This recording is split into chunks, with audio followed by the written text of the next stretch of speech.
Okay, in the last video, we introduced what ODEs are. And in this video, we're going to talk about the practicality of ODEs. How do ODEs actually arise in engineering systems? So the first example that we're going to talk about is heat loss from a block. And we're going to analyze that using ODEs. So let's begin. If I were to give you a surface like this, and then I was to give you a block like this, a block just resting at a certain temperature, and it's emitting heat out like this. It's emitting heat, and the air, basically the atmosphere around it, is at a temperature Ta. So that's the temperature of the air. That's the temperature of air. This block basically has a mass m and a specific heat capacity of C. I can basically ask you to derive an ODE to model this specific system. So the temperature of the air around the atmosphere is kept constant. So this is basically constant. And the system itself is emitting heat. You can basically model this using an ODE. How can we go about that? Well, first we need to introduce what is known as Newton's law of cooling. Now, I don't really understand what Newton is doing in thermodynamics. I mean, I thought he just made laws of motion, but this guy is everywhere, from optics to temperature. Bro, it a lot of time. I was really locked in. But what does Newton's law of cooling actually say? Well, it says basically the rate of heat loss is quite simple, actually. It's not really rocket science. The rate of heat loss, so rate is dq divided by t, which I'm going to call bq as a function of time, is actually proportional to the temperature difference between the object and its surroundings. Okay, so simply put, q of t, q as a function of t, is directly proportional to the temperature difference between that object as a function of time minus the temperature of the surroundings, provided that it is kept constant. So you can basically see that q as a function of t will basically be k t minus ta. So this is an equation that you can basically create to model any system that's emitting heat to the surroundings at a certain rate. The rate of the heat loss will be proportional to its temperature difference. So that's Newton's law. From thermodynamics, however, we have an important relationship. So we have a very important relationship where the heat loss, Q, is actually equal to mc delta theta. Okay, so basically dq divided by dt. So mc delta theta is basically mc t minus ta, because that's delta theta. So it's going to be, mc is going to be a constant. So the derivative of t minus ta is basically going to be dt over dt. So this is temperature, big T. So big T for temperature and small t for time. So basically we can say that this is q of t, which is equal to mc t over small t.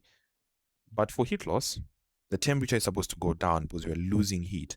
So since we're saying T minus TA and we're losing heat to the atmosphere, the gradient must be negative to indicate that we're actually losing heat. The rate of loss is actually going to be less than 0. So we can basically see that Q as a function of T is going to be negative mc delta T over dt, because it's heat loss. We're losing energy to the surroundings. So you can mash these things up. We have two equations that basically contain Q of T. You can basically combine these two equations together. So negative mc dt over dt will be equal to K from Newton's law of cooling, K T minus TA. So basically, if you do that, you have negative mc dt over dt being equal to kt minus kta. Therefore, you can basically say kta is equals to kt plus mc dt over dt. So you can see that this is basically an ODE. Okay, and this is constant over here. This is a constant. The K itself is a constant.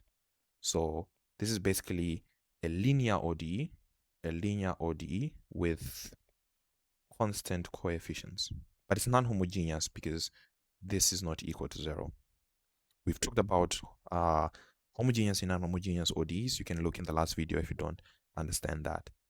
So that's one system where you can see that we can model a physical system, a physical process by an ODE. And you can solve this ODE to find the time, the temperature at a particular time. And that's a very important way in which mathematics is used physically. Another way that ODEs appear is basically in circuits. So there are a lot of ways ODEs can appear. We're just going to focus on very few cases. So another instance is in circuits where we have voltage and current in electrical circuits. So what happens in this instance? So I'm going to draw a little circuit that I'm going to draw below here. So let's say you have a resistor R and you have a capacitor with certain capacitance, and you have an inductor with certain inductance, and you have a voltmeter, not necessarily a voltmeter, a power source, let's say a certain power source with voltage Vt. We can apply Kirchhoff's voltage law. So applying KVL throughout this entire circuit, you realize that the voltage that you're supplying will be lost through this resistor. So there will be certain current, so it will be lost across this resistor. So basically it's going to be IR. And if you look at this capacitor, we know that capacitance is basically Q over V. So V will be Q over C. So it's going to be Q over C, sum of the energy stored within the capacitor. And if we come across the inductor, we know that for an inductor, the voltage is related to the current by this relationship. So for an inductor, we know that its voltage when it stores energy is given by that relationship. So that's di over dt. So it's possible for us to differentiate this whole thing with respect to time. So if you were to differentiate all this with respect to time and differentiate all that with respect to time, what you're basically going to get is that this is dv divided by dt, and this is di divided by dt, so the derivative of current, and this is multiplied by r as dq dt multiplied by 1 over c plus d squared I over dt squared. So what you're going to get at the end of the day is basically dv over dt, which is equal to di over dt r plus dq over dt is basically current, the rate of flow of charge. So that's I over c plus d squared I over dt squared. So this is an ODE that we have just created that relates voltage. So it relates voltage and current. And the only dependent variable is time. But we have two independent variables, which are two dependent variables, voltage and time, which are both voltage and current, which are both affected by time. So it's another ODE. We're not going to worry too much about how to solve this, but just be aware that we have a certain physical system that occurs within circuits that gives rise to a particular ODE that we might be asked to solve later on. Another way you can see ODEs appearing in real life is basically acceleration, even acceleration of a car, right? That's one way you can see an ODE actually happening physically. So let's say you have a surface and you have this nice, beautiful car. I'm a little bit bad at drawing cars, so please forgive my terrible drawings, something like that. So you're going to start measuring your value of x from this starting position over there, and it's a car, so it's going to experience drag, right? It can be air resistance, can be friction, doesn't really matter. We're going to model drag with the value of r, and there's going to be a certain force pushing it forward. So there's going to be a certain traction force, certain driving force that's going to be exerted forward. So what we can do is basically understand that the position of this vehicle is basically described by x as a function of time. And the velocity of this vehicle is divided or defined as the derivative of the position, because velocity is basically dx divided by dt. The acceleration of this system is basically going to be something like this, which is the second derivative of the position value.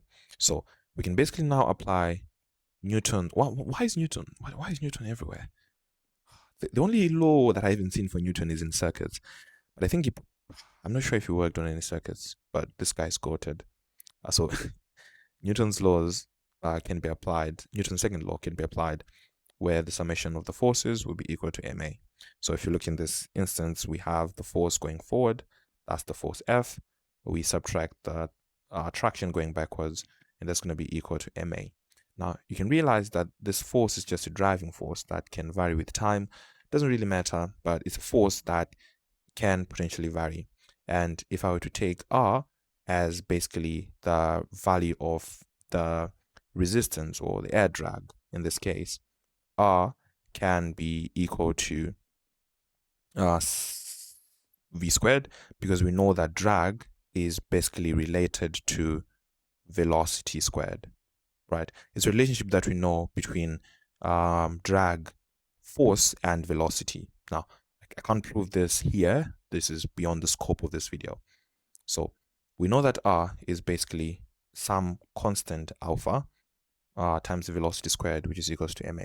So the force that you're going to apply will be equal to x bar as a function of time, all of that squared, which is equals to m times the acceleration itself is going to be the second derivative of position. So what you end up with is basically f of t being equal to m d squared x divided by dt squared plus alpha dx over dt squared. And this is again another ODE that we happen to find in nature. So if you look at a car that's moving, you can model that using this ODE, and you can solve this to find the position at a specific time. And this is very good because we can now model real life situations using ODE. So this is basically, before we start this topic, I just wanted to introduce why this is important, so that you know that as an engineer, you are solving ODEs with a purpose, right? We're not mathematicians. We just don't study equations for fun. We study equations because they have a purpose, and this is the purpose of ODEs, to model real life engineering situations that you might be potentially asked to build. One other system that I'm just going to talk about and wrap this video up. There are a lot of systems really that you can model using ODEs. So we aren't really going to talk about all of them. The last one is a mass damper spring system. Now, how does this work? Okay, so you have a ground. You have the ground that's over here. So you can basically create this system where you have one spring on the side with a certain spring constant K, and you're applying a certain force upwards, F of t. And on the other side, you're going to have what I call a damper. A damper is basically, think of this like this. If you have a piston, like this, if you have a piston and you place it within a liquid, so it's a certain liquid with viscous force. So this is a liquid with damping coefficient C. So you're going to experience a viscous drag force pushing you down. So you're going to experience a viscous drag force that's going to push you down. So let me, here, you're going to experience a viscous drag, because a damper, this is what a damper is basically like a piston that's placed within a certain container, and then it has to move through the liquid. So it's going to experience viscous drag, certain resistance due to that specific motion. And we know that the viscous force is basically kV. It's related to the velocity. Air drag related to velocity squared. The viscous force is related to kV. We're not going to prove why this is true. Again, it's beyond the scope of this video. So every liquid has a damping coefficient C. In this case, I said kV. I can just basically say CV. It's just a constant, and it's all the same.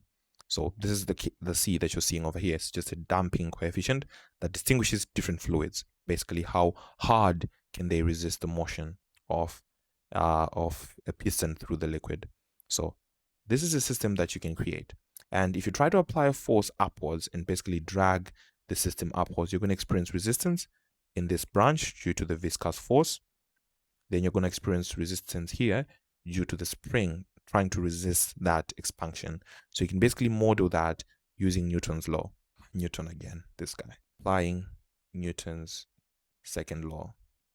So if you try to apply Newton's second law, what you end up with is that the summation of the forces is going to be equal to ma. So you're applying a upward force, which is f of t, and you have a resistance downwards, which is k of x. So the spring force is basically kx due to Hooke's law, and here Fv is basically Cv, so minus Cv. That's going to be equal to ma. And the height, or the value of y that we're going to talk about, or the value of x rather that we're going to talk about here, can be modeled as something going upwards like this. So instead of x, I'm going to say y, because it's like height, and you know y-axis, like y-axis, so it's better to just say it's y. So that would make this x into a y. So kx will actually be ky. So you can see that I just made it x instead of y instead of x. So in this instance, you basically can see that f of t will be equal to ma minus ky. So it goes on the other side, it's now plus cv. F of t is going to be equal to m. Y is basically the second derivative of the position, plus ky, plus c. V is basically the first derivative of the position. Okay, so we put the t over there. Okay, so basically this is the ODE that you're going to create. And this is a very beautiful, beautiful, beautiful ODE. I love this ODE that you can notice when you have spring mass damper systems. Now, it's also very important for you to understand that this is typically written in engineering books as follows. So you're going to see it in some engineering books as f of t over m is equal to y prime of t plus 2 zeta omega naught y plus omega naught squared y. So we're going to talk about this later, but in this instance, we can represent this equation by, this is called zeta, which is known as the damping ratio. So we have another way we can rewrite this equation. This is known as the damping ratio, and this is known as the natural frequency when it's undamped. So this is the natural frequency when it's undamped. So basically, it's possible to have this way of representing this specific ODE, right? It's another way we can rewrite this, where like you just do the math. Omega naught is the square root of k over m, and that function zeta is equal to c over 2 the square root of km. So if you do this and you try to find k and y, you can basically arrive at this specific expression. But for now, I don't really expect you to know this. We're going to talk about this in depth later. The whole point of this was to just help you understand. If you got nothing from this video, I hope you understood that as an engineer, you're going to be asked to look at physical systems. And one of the things you can try to understand is basically, can I model them using mathematics? And one of the beautiful ways we can model systems is by using ODEs. Of course, there are other types of ODEs, as well as other types of differential equations that are not necessarily ODEs that we can use to model physical systems. And we're going to talk about those a little bit later. But now that we have an understanding of what ODEs are and how they are used in physics, the next part that we're going to talk about is basically how to solve them, which is one thing we're going to be expected to understand as engineers.